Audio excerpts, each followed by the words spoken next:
Muy buenos días, estimada senadora Laurel Itzel Castillo Juárez, presidenta de la Cámara de Senadoras y Senadores, estimada Raquel Cerur, subsecretaria de Relaciones Exteriores para América Latina y el Caribe, estimada secretaria Alicia Bárcena, secretaria del Medio Ambiente y Recursos Naturales y exsecretaria ejecutiva de la CEPAL, estimado Alfredo Navarrete Martínez, miembro de la Junta de Gobierno del Instituto para la Protección al Ahorro Bancario y también cepalino de corazón, estimada senadora Amalia García Medina, estimado rector de la UNAM y apreciado amigo doctor Leonardo Lomelí, estimados embajadoras y embajadores, estimados y estimadas representantes de las agencias de Naciones Unidas en México, estimada Alegra Bayoki, coordinadora residente del Sistema de Naciones Unidas en México, queridas y queridos colegas de la sede de CEPAL en México, amigos y amigas, permítanme iniciar con esa palabra que figura entre las más hermosas en cualquier idioma. Gracias. Gracias por la generosidad de esta sesión y por el gesto desinteresado de reconocer la trayectoria y el aporte de una institución a un país y a una región. Este es un lugar excepcional para conmemorar el 75 aniversario de la sede subregional de la CEPAL en México. Y no solo por la imponencia de este recinto, sino también por lo que representa un espacio institucional para deliberar, para hacer política, para plasmar en el texto de las leyes los grandes acuerdos de una nación. Son esos acuerdos y su gestión efectiva los que permiten a un país avanzar, superar brechas, mejorar las condiciones de vida de su población, es decir, desarrollarse, que es otra forma de decir transformarse. Fue la transformación económica y social de los países de América Latina la que inspiró la fundación de la CEPAL en 1948. Y fue esa misma ambición de desarrollo la que impulsó el establecimiento de la oficina en México 3 años después. Yo no había nacido entonces. Habrá pocos acá que recuerden el México de 1951. En ese momento las mujeres mexicanas no habían logrado aún el reconocimiento de su derecho al voto, aunque estaban cerca. Los tranvías recorrían esta ciudad. La industrialización había traído migraciones masivas a los centros urbanos de América Latina, pero la pobreza aquejaba a la mayoría de las personas y las carencias en materia de salud, educación y protección social eran inmensas. Fue una época de grandes retos, es cierto, pero también una época de grandes sueños. Sobre las ruinas de la posguerra se levantaban planes de reconstrucción. El mundo atravesaba una ola independentista, poniendo fin a proyectos colonizadores que estuvieron vigentes durante años, durante siglos de hecho. En el seno de las Naciones Unidas se sentaban las bases del sistema multilateral. En nuestra región los países daban pasos hacia una mayor integración económica y política, y un grupo de economistas revolucionaba la forma de pensar y de entender el desarrollo. Esa revolución se gestó en buena medida en la CEPAL, en Santiago de Chile y aquí en México. Aquel fue el origen del pensamiento estructuralista y de una tradición intelectual que hoy, con gran orgullo, llamamos cepalina. Por la CEPAL de México transitaron grandes mentes del pensamiento económico latinoamericano, entre quienes esta mañana quisiera destacar a 3 mexicanos. A Víctor Urquidi, quien formuló un planteamiento sobre el proceso de integración centroamericana que a la vez impulsó el desarrollo industrial a escala regional. A Juan Noyola, quien aportó el concepto de inflación estructural al entender que el incremento de los precios no se debía principalmente a las condiciones monetarias, sino a desequilibrios estructurales como la rigidez de la oferta agrícola, la dependencia de las importaciones y la desigual distribución del ingreso. Y a Ifigenia Martínez, quien aplicó las ideas del estructuralismo al análisis de la desigualdad, así como en otros temas del desarrollo y crecimiento de las economías latinoamericanas. Cito las palabras de Ifigenia Martínez. La desigualdad en México no es un accidente, sino el resultado de estructuras productivas heterogéneas que concentran beneficios en unos sectores y marginan a otros. Una frase que podríamos escribir hoy mismo para cualquiera de nuestros países en América Latina y el Caribe.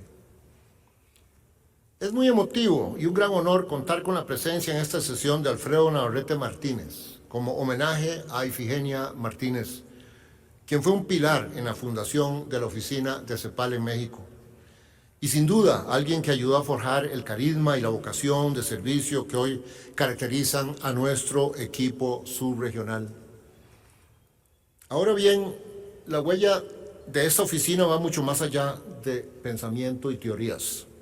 Por ejemplo, desde la subsede subregional se puso la semilla, tras el terrible terremoto en Managua en 1972, de lo que hoy es la metodología más extendida en el mundo para la evaluación de los daños de los desastres naturales.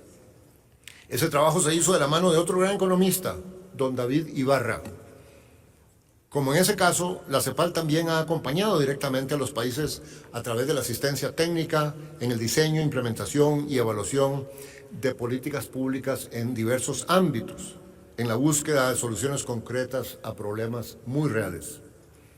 En México destacan los aportes recientes al debate sobre el incremento del salario mínimo, el fortalecimiento de cadenas de valor y la integración de una perspectiva de género en la política pública.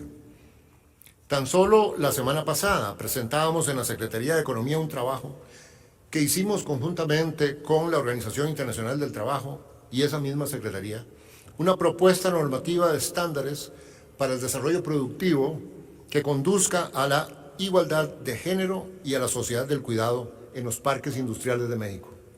Un proyecto que se enmarca en el compromiso de Tlatelolco y la estrategia de género para la política de desarrollo productivo en México.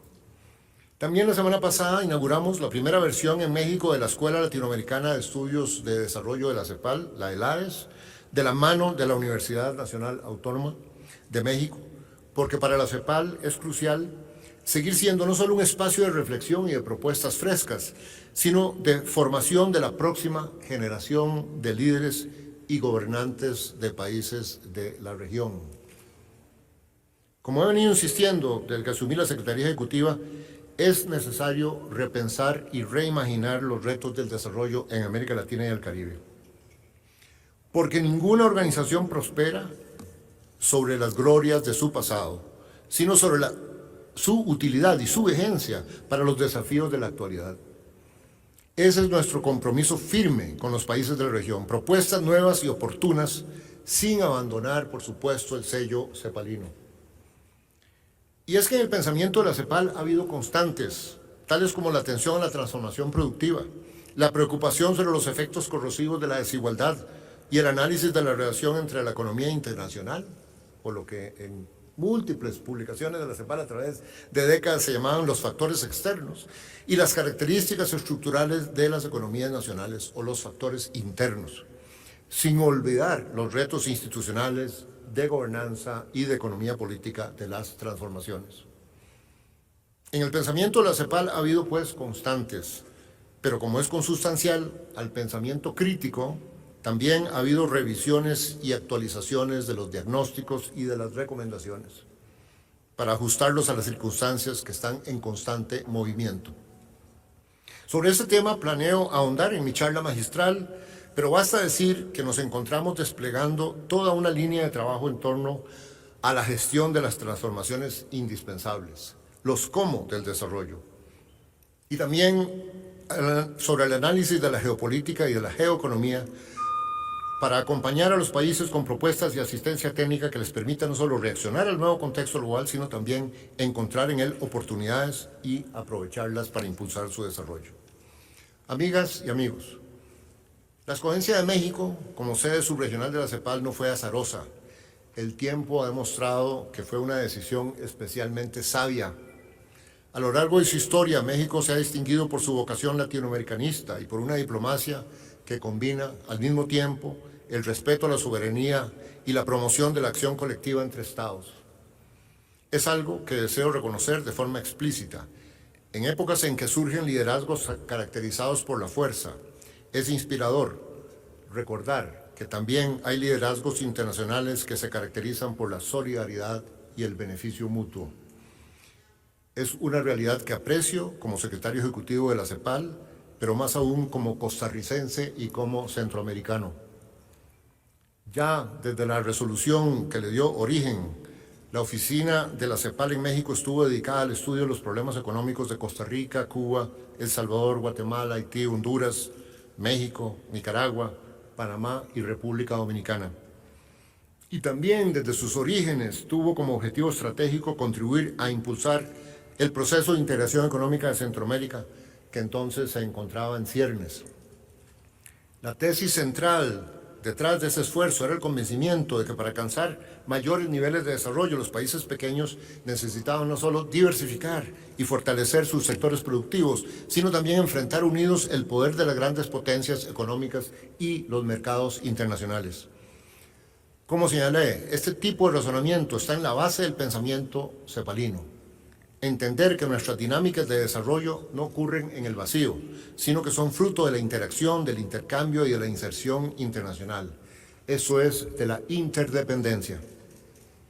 Es oportuno recordar esa lectura de hace 75 años. La memoria existe como registro del pasado, como archivo de los eventos y las ideas que alguna vez ocurrieron, pero existe también como guía, como luz para navegar parajes inciertos. Y hoy atravesamos uno de esos parajes. Convergen en este momento, por un lado, megatendencias que llevan décadas en gestación, en áreas como la tecnología, el cambio climático y la demografía, y por otro, con cambios abruptos, verdaderas rupturas de hace apenas un par de años o incluso de algunos meses. No reconocemos hoy el mundo en que entramos a este siglo. Aquel era un mundo de reglas, unipolar, pero con respeto al sistema multilateral, de apuesta por el intercambio y por un campo de juego nivelado, de aprecio con la cooperación internacional basada en valores y en la ciencia para resolver problemas comunes y planetarios y para buscar y mantener la paz. Ese mundo cambió para siempre, pero no sabemos todavía en qué dirección definitiva. Nos encontramos, para usar esa maravillosa expresión de Octavio Paz, en la búsqueda del presente. Más allá de las recomendaciones específicas en distintas áreas sustantivas, nuestra propuesta sigue teniendo en el corazón una identidad cepalina. Apostarle a la acción colectiva, confiar en el diálogo pragmático y la búsqueda de acuerdos, analizar nuestro entorno y desarrollar estrategias ajustadas a nuestras realidades específicas. Para eso estamos aquí y aquí seguiremos. La sede subregional en México ha sido ejemplo de cómo la proximidad y el entendimiento profundo de las realidades locales fortalecen la capacidad de respuesta de la CEPAL y consolidan su papel como referente regional. Este acto solemne es un gran honor que México le concede a la CEPAL. Tengan la plena certeza de que la CEPAL también refrenda aquí su compromiso con México y con la región. Gracias de nuevo por este espléndido gesto y por demostrarnos cada día la calidez sin límites de la hospitalidad mexicana. Muchas gracias.